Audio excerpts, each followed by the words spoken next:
Time now to take a look through the French press with Elena Casas. Hello, Elena. So it's the big presidential TV debate tonight. What are the papers saying about it? Well, Le Parisien has got their strategy to win the debate. Got the two candidates there on the front page with some of their very final rallies yesterday. Now, what then are their secret plans? Well, they've spoken to some of the Hollande team who admit that they're a little bit nervous. Of course, Hollande might be favourite in the polls, but Sarkozy is still favourite to win this TV debate. He's known as being a good debater, being cutting, being pugnacious. If anything, his weakness is that he's too aggressive, too arrogant, maybe he might be perceived by the audience, the paper says, because he does tend to really go for it, and he is expected to absolutely go for the jugular tonight. Of course, he's nearly 7 points behind in the latest polls. He's got nothing to lose, and he's expected to go all out on subjects that appeal to hard right voters, of course, those Front National voters. He's going to really confront Hollande on policies like giving the right to vote in municipal elections to immigrants who live in France, maybe regularising people who've lived here for a long time illegally, that kind of thing. He's expected to really attack the socialist candidate. Now, Sarkozy's campaign team tell the paper they're completely relaxed. He's zen, he hasn't done any extra preparation, while Hollande's team on the other side admit that they've kept his timetable deliberately light for the last few days, so he's got lots of time to prepare.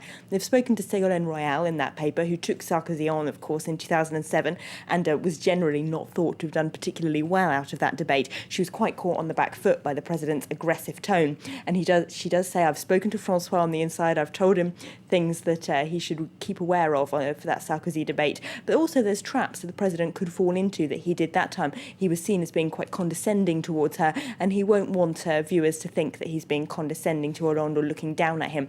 That's a trap Sarkozy often falls into.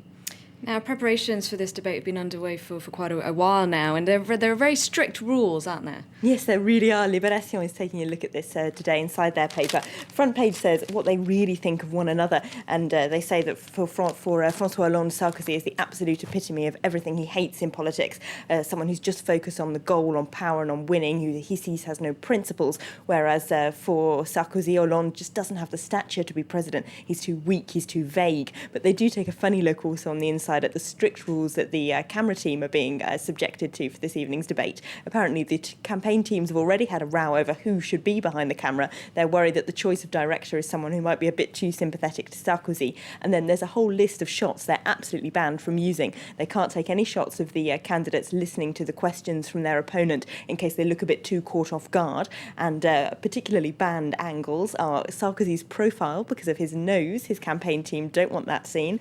And Hollande's team have banned any shots focusing on his hairline. Hairline and nose, right.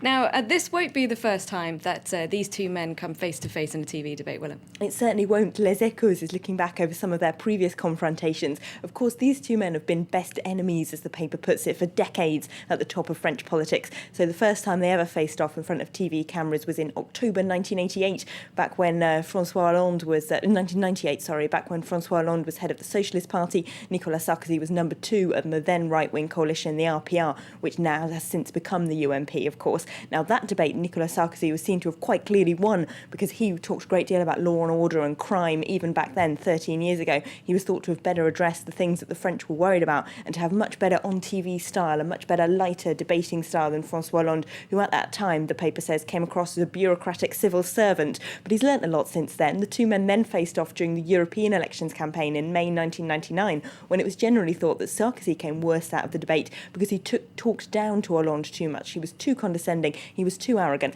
and that's the hole he doesn't want to fall into today. Now, Defence Minister Gérard Longuet, he's also caused something of a scandal. Yes, moving away from the debate, he's managed to embarrass the UMP by saying in an interview he gave to the extreme right-wing magazine Minute, which other cabinet ministers have since been lining up to say they would never give an interview to.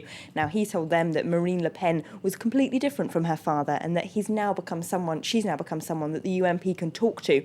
Of course, the UMP leadership is absolutely denying that they are thinking about talking to her or the Front National or arriving at any kind of agreement for the upcoming parliamentary elections. Nicolas Sarkozy said there wouldn't be a deal. Absolutely. So a number of other UMP figures have come out over the last 24 hours to say they're horrified and shocked by what Longuet has said, that he speaks only for himself and so on. Longuet, of course, was actually a founding member of the Front National, so he's just going back to his own political roots here. But it's nevertheless been very embarrassing for the party in a time when Nicolas Sarkozy's drive after that hard-right Front National vote is really polarising the French.